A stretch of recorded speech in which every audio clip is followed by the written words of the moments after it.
जेहलम में कश्मीरी मुहाजिरीन के लिए मुख्तस प्लाटों की अलाटमेंट में corruption. FIA anti corruption circle Islamabad ने वजारत कश्मीर और गिलगित बाल्तिस्तान के 3 अफसरान को गिरफ्तार कर लिया, जबकि महकमा माल पंजाब के मुलव्वस अफसरान की गिरफ्तारियों के लिए छापे मारे जा रहे हैं। उन अफसरान ने इख्तियारात से तजावुज़ करते हुए जेहलम के इलाका कश्मीर कॉलोनी राठी या में कश्मीरी मुहाजिरीन के लिए मखसूस सरकारी ज़मीन पर नाजायज़ कब्ज़े और गैर कानूनी रजिस्ट्रियों के ज़रिए मकामी अफराद को प्लाट लाट किए।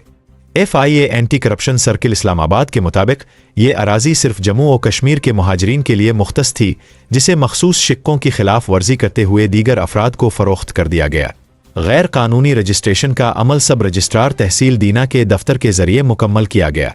FIA के मुताबिक गिरफ्तार अफसरान में 2 एडमिनिस्ट्रेटिव ऑफिसर्स और असिस्टेंट अकाउंट्स ऑफिसर शामिल हैं।